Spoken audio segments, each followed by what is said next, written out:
Amém. Apocalipse 19, 11 diz: vi o céu aberto, e eis um cavalo branco. O seu cavaleiro se chama Fiel e Verdadeiro, e julga e peleja com justiça. Os seus olhos são como chama de fogo, na sua cabeça há muitos diademas. Tem um nome escrito que ninguém conhece, senão ele mesmo. Amém. Podem sentar.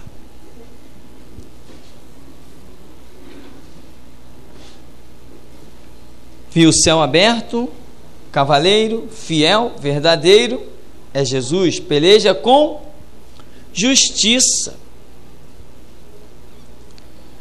Justiça é o que nos faz aprovados diante de Deus. Justiça. A própria Escritura, e Paulo é o grande escritor deste tema, ele diz que nós fomos justificados por Cristo Jesus. Ele escreve dizendo: Cristo Jesus, justiça nossa. Nós precisamos de justiça. Como todos pecaram e destituídos estão da glória de Deus, e o salário do pecado é a morte.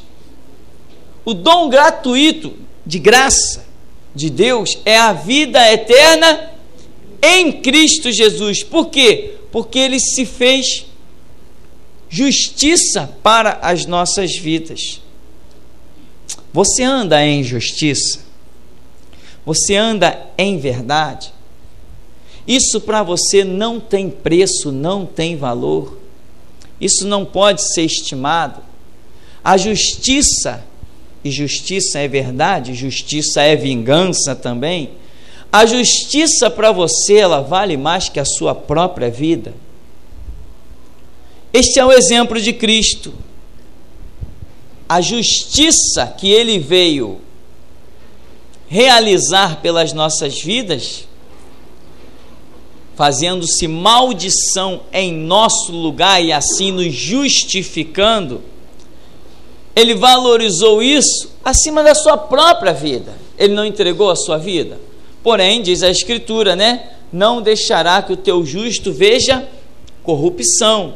Jesus Cristo não poderia ficar entregue como um pecador qualquer. Não, Ele fez-se maldição para nos justificar. Ele levou sobre si as nossas enfermidades, e o castigo que nos traz a paz estava sobre Ele. Você tem paz em Cristo? Ele disse: deixe-vos a paz, a minha paz vos dou. É porque Ele fez essa justificação da sua vida. E somente assim. E aqui diz que Ele é fiel e verdadeiro, e julga e peleja com justiça. Se julga, Ele pega a tua causa. Você tem uma causa? Ele é justo, Ele só pega a causa justa. Ele não é aquele advogado corrupto. Não adianta bater no peito: Jesus é o meu advogado, só se a sua causa for justa. Ele não vai aceitar, Ele não vai olhar para o teu dinheiro. O que você tem para dar para Ele? Ele não é um advogado da terra que precisa do que você tem, um carro, um dinheiro, um bem material. Ele não precisa. Então os advogados da terra pegam os seus bens materiais, compram primeiro a si mesmo, seu próprio caráter, depois sai comprando os juízes que aparecer pelo caminho, vai comprando todo mundo e faz aquele condenado ser livre. Não é assim que fazem os juízes da terra? Mas Jesus Cristo não. Ele julga com justiça e peleja. Peleja significa que ele entra na guerra, na batalha. Você tem uma guerra? Você tem uma batalha? Ela é justa? Então à frente vai o general de guerra. Mas se ela não é justa, pode se preparar para morrer, ainda que pareça que venceu. ele só peleja com justiça, retidão, integridade. Quando Jesus conta a parábola de Lucas 18, a parábola do juiz iníquo, e conta que uma mulher pedia ao juiz: julga a minha causa, julga a minha causa, julga a minha causa, e importunava esse juiz. E ele disse assim: olha, de tanto que essa mulher me importuna, eu vou julgar a causa dela só para que ela pare de me importunar. Aí Jesus Cristo, que está contando a parábola, diz assim: está vendo o que fez o juiz iníquo, ímpio, o juiz que está a caminho do inferno? Viu o que ele fez? O que ele fez? Julgou. Aí Jesus diz assim: e Deus? Não fará Deus justiça aos seus escolhidos, que a ele clamam dia e noite, embora pareça demorado em defendê-los? Digo-vos que depressa lhes fará justiça. E ele ainda diz assim: contudo, quando vier o Filho do Homem, porventura achará fé na terra? Se alguém anda em fé, tem que andar em justiça, tem que andar em verdade. Então ele diz: não fará Deus justiça aos seus escolhidos? Você é um escolhido de Deus? Você é? Mas o teu irmão também é. Você é remido e lavado no sangue de Cristo? Mas o teu irmão também é. Você tem pagado um preço para chegar nesse lugar? Mas o teu irmão também tem. Você está de pé porque até aqui te ajudou o Senhor? Mas ao teu irmão também. Ele julga com justiça. Você é crente, mas o teu irmão também é. Você é o tal, mas o teu irmão também é, ele também tem Cristo. Então, quando Jesus se assenta para julgar, ele sabe quem é quem, e quem pisou na bola e quem não pisou, ele sabe. Você pode chamar Jesus, esse que tem os olhos como chama de fogo, que vem no cavalo branco, você pode chamar ele para entrar na tua causa hoje? Nós vamos chamar, amém? Hoje nós vamos chamar. Mas se você tiver em falta, você vai cair. É você que vai cair. Por isso, tem que andar em verdade e em justiça. Não adianta, eu sou servo de Deus, e o meu irmão não é? Eu tenho pagado o preço das madrugadas, e por acaso você vive na casa do teu irmão para saber o que ele faz na madrugada? Eu sou bom, eu sou o tal, é mesmo? Como é que Deus olha essa questão? Há caminhos que ao homem parecem muito bons. Eu oro 5 horas na madrugada. Tem gente que está orando 50 e não está satisfeito. E você está se achando bom.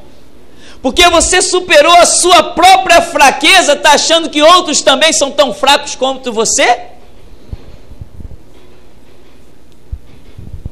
Não fará Deus justiça aos seus escolhidos, que a ele clamam dia e noite, embora pareça demorado. Aos nossos olhos nada está certo, está demorando, não estou entendendo, Senhor para cá, Senhor para lá, chora aqui, chora ali. Para Deus, Jesus diz assim: digo-vos que depressa lhes fará justiça, mas para as pessoas é demorado.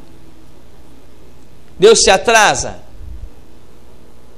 Não. Alguma coisa o impede? Não. Alguém pode impossibilitá-lo? Não.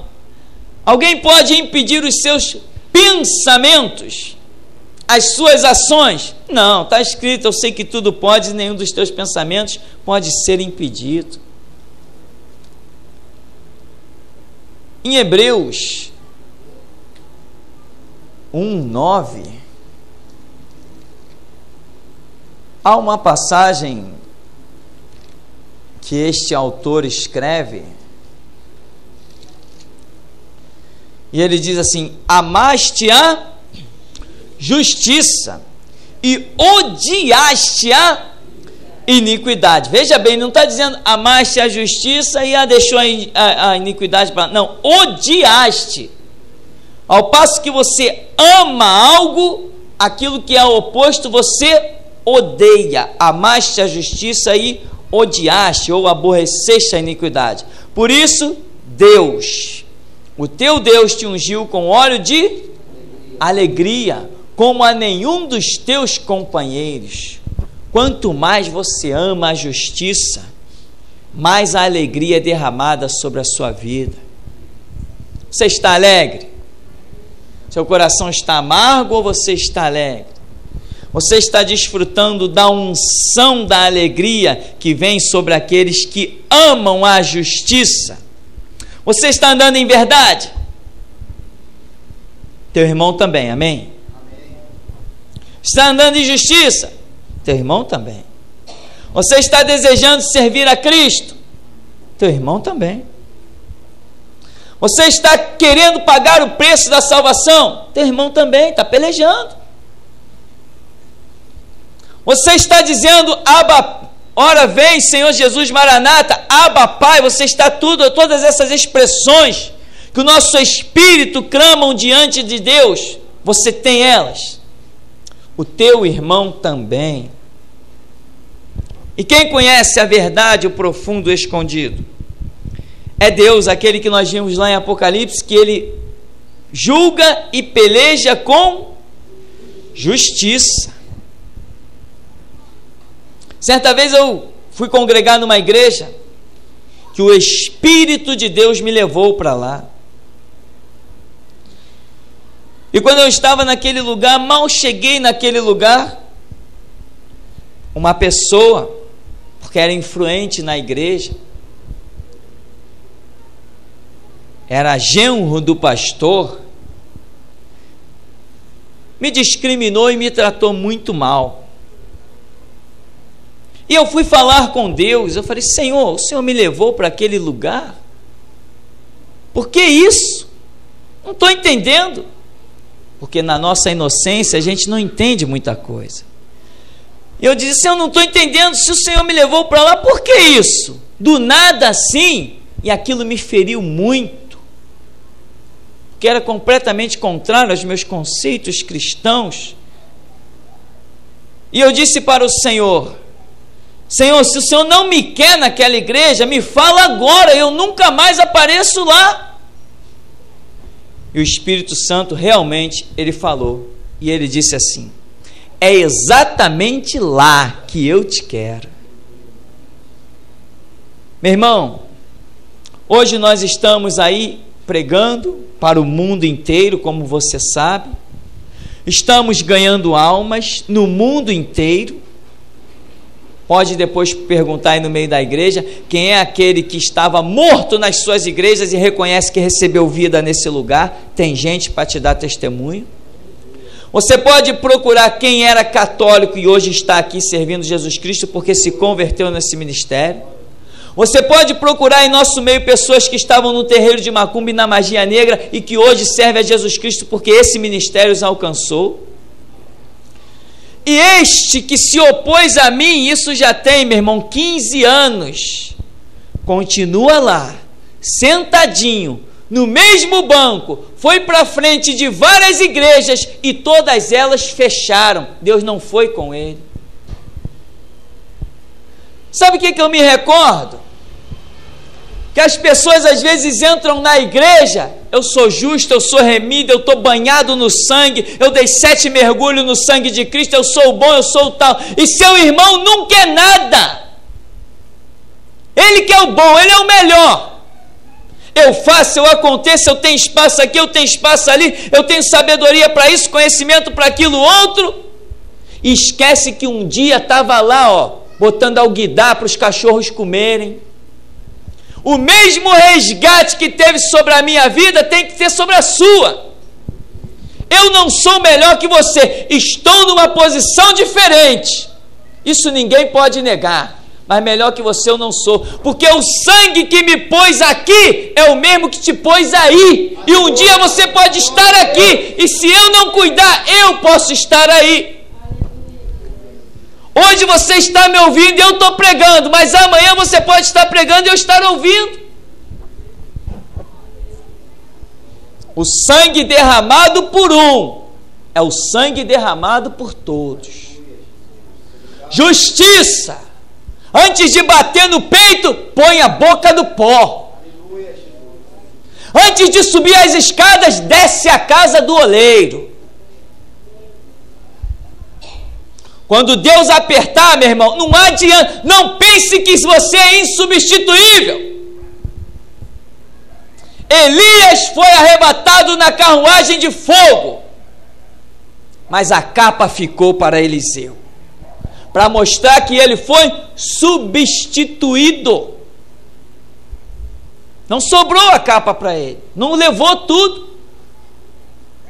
Deus não falou: unge Eliseu profeta em teu lugar. Ora, em teu lugar, ministerialmente nós sabemos que cada um ocupa o seu próprio lugar, mas com Elias, que era o baita profeta, o rei do Monte Carmelo, que orava e caía fogo do céu, Deus falou: Eliseu, é em teu lugar. Epa, é em teu lugar? Nunca se ouviu isso na história? Que homem já tomou o lugar de outro? Que profeta já tomou o lugar de outro? Se Deus fez isso com Elias porque quis e ninguém sabe por quê, pode fazer com qualquer outro.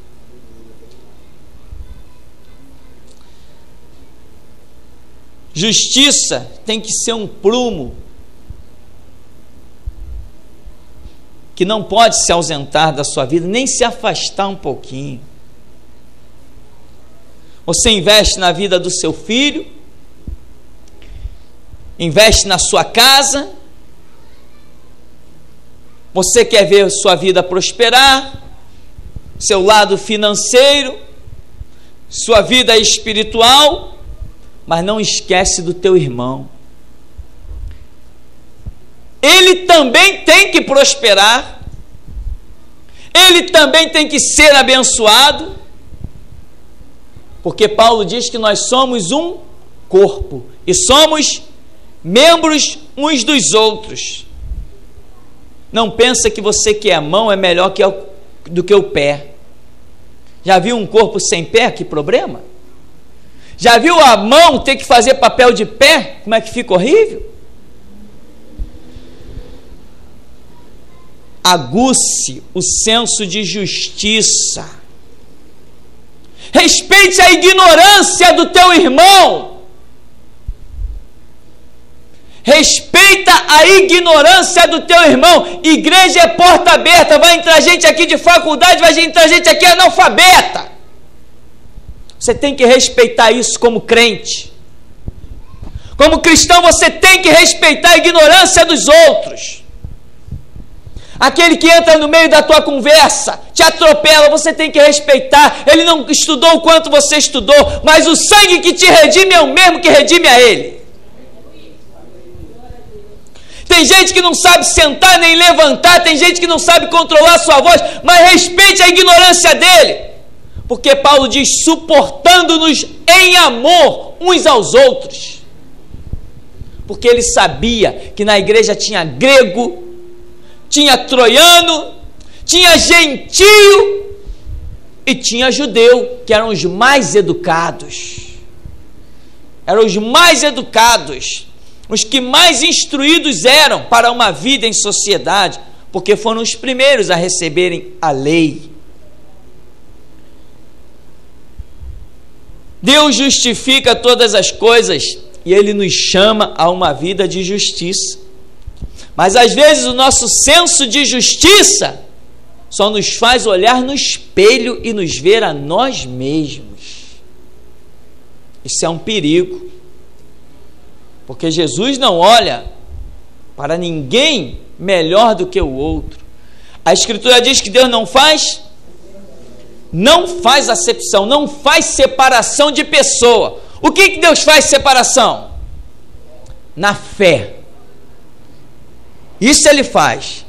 Você alcançou uma fé maior, Ele vai tratar contigo de uma maneira. Você alcançou uma fé menor, Ele vai tratar contigo de outra maneira. E também vai te cobrar pelo aquilo que você alcançou. Maria disse, o anjo falou que ela ia ter um filho, ela questionou: como vai ser isso? E o anjo explicou e não impôs a ela nenhuma punição. Zacarias, porém, o mesmo anjo disse para ele a mesma coisa, que a esposa dele teria um filho, e ele questionou. E o anjo disse assim: porquanto não creste nas minhas palavras, ficarás mudo. Era sacerdote, tinha conhecimento, tinha que ter fé para entender o que o anjo estava falando. Então foi cobrado dele, mas de Maria não foi cobrado. Porque Deus age com justiça. Ora, o homem é sacerdote, vai fazer pergunta de como Deus vai fazer o milagre? Tem que ser punido. Mas Maria, alguns historiadores dizem que as mulheres nem sequer podiam comparecer à sinagoga para estudar a Escritura. Então Deus, na pergunta dela, tolerou, porque Ele age com justiça. Há um caso que a Bíblia trata de a vinha de Nabote. O rei de Israel, Acabe, lá em 1 Reis 21, ele queria uma vinha. Sabe essas pessoas que não são preparadas para a vida, que tudo que vê quer? Assim era esse rei. Botou os olhos numa vinha, era do lado do palácio. Ele falou: poxa, que beleza, eu vou descer do meu palácio, ou naquela vinha, cato mais uvinhas, faço um vinhozinho. Beleza.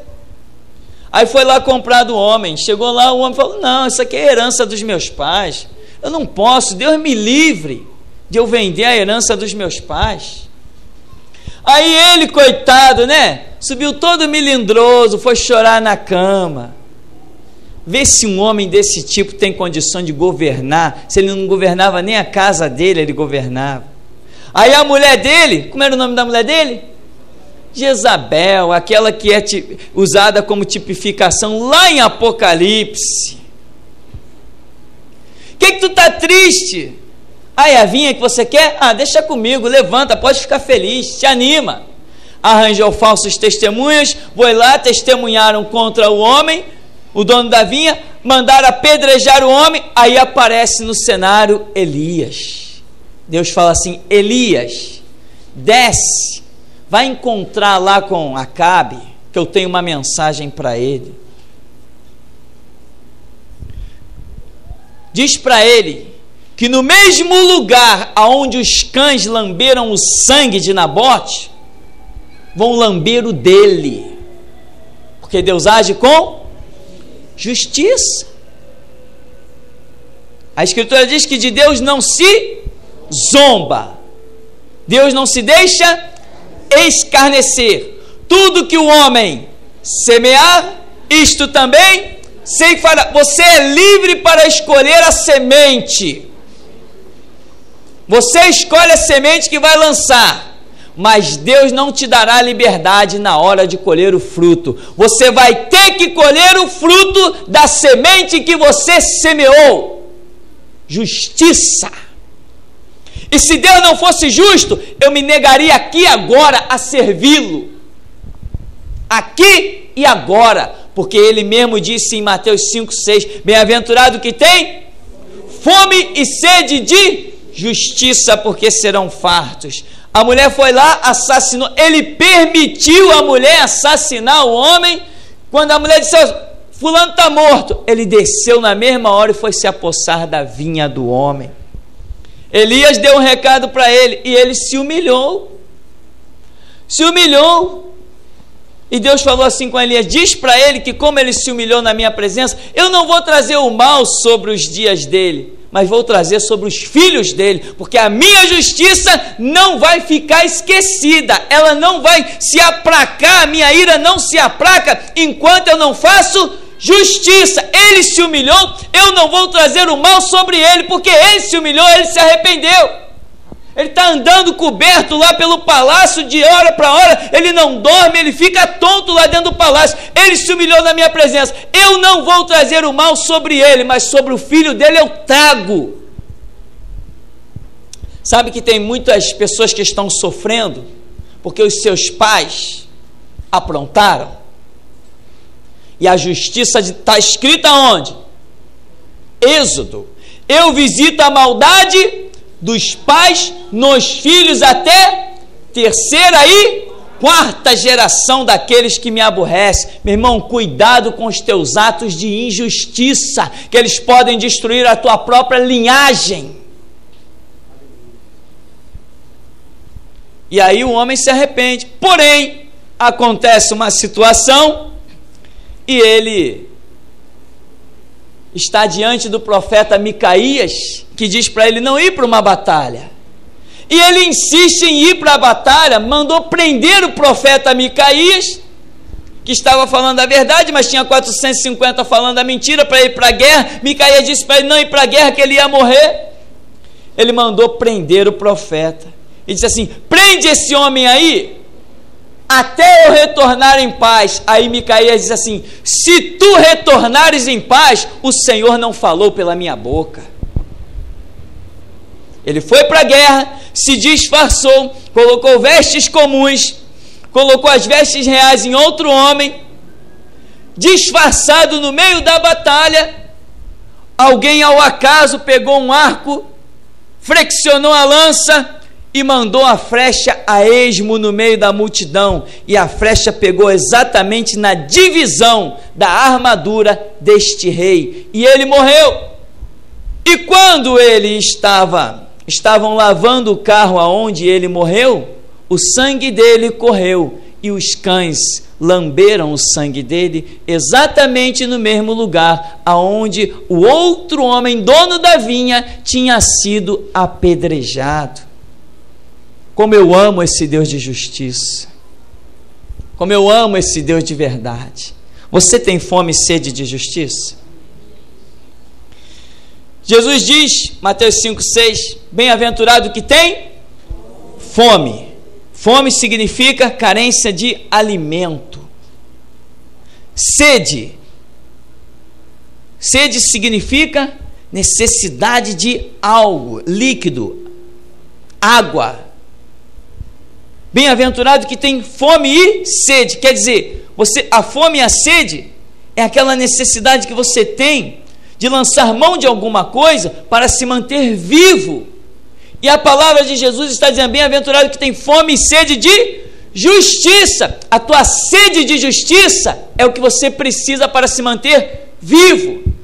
E ele diz assim: porque eles serão fartos, serão abastecidos, serão supridos, serão realmente, Deus vai fazer com que sejam fartos, porque Deus ama a justiça e aborrece a iniquidade. Então, meu irmão, siga o conselho de Jesus: fome e sede de justiça. Mas não esqueça que você é servo de Deus, mas tem um monte de gente à sua volta que também é. Você quer ver a glória de Deus? Tem um monte de gente pagando preço para querer ver também. Você quer ser remido, lavado no sangue de Cristo, quer que Deus fale contigo, mas tem outras pessoas também querendo. Então a justiça de Deus não é só sobre você, é sobre outros também. Reconheça a mão de Deus não somente sobre a tua cabeça, reconheça a mão de Deus sobre a cabeça do teu irmão também, porque a justiça dele vai te perseguir, vai te abater. Deus é terrível, meu irmão, e a Bíblia diz que horrenda coisa é cair nas mãos de um Deus vivo. O diabo, meu irmão, é nada, ele é falho, ele não é onipotente, ele não é onisciente, ele não é onipresente. Do diabo dá até para escapar, porque ele só tem força e não tem poder. Mas quem vai escapar de Deus? Se eu tomar as asas da alva, se eu descer às profundezas do mar, até ali a tua mão me guiará e a tua destra me sustentará. De Deus ninguém escapa. Deus nos justifica. Opa, que bênção, Deus me justifica. Mas Deus justifica meu irmão também. Senhor, toma as minhas lágrimas no cálice e que o teu anjo leve diante de ti e deposite no teu altar. Mas o mesmo anjo está no mesmo cálice, tomando as lágrimas do teu irmão e depositando no mesmo altar. Cuidado! Amém? Cuidado, irmão, cuidado! E depois sai daqui e ouve essa palavra em outro lugar. Por isso que eu digo, cuidado! Porque o que você está sentindo aí eu não sei, mas o que eu estou sentindo aqui eu sei. Apocalipse 19:11. Saiu ele num cavalo branco, e o nome pelo qual se chama é Fiel e Verdadeiro, e julga e peleja com justiça. Naquele grande dia, quando ele abrir os livros e se assentar no seu trono, bem-aventurado aquele que for achado aprovado diante do seu trono. Naquele dia, irmão, não terá misericórdia, tá? A Bíblia diz que as misericórdias de Deus são a causa de não sermos consumidos, mas diz que o juízo de Deus será sem misericórdia. O teu caminho é esse, é hoje, é aqui e agora.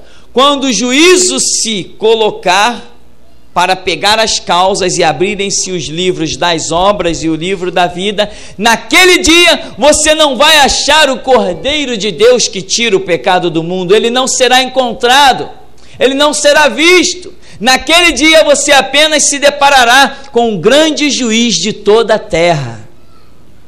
O que hoje é o teu advogado, amanhã será o teu juiz. Ele dirá: vinde bendito de meu Pai, ou apartai-vos de mim para o fogo eterno. Ele peleja com justiça, com juízo, ele julga as causas com retidão. E que esta palavra nos desperte e nos abençoe em nome de Jesus.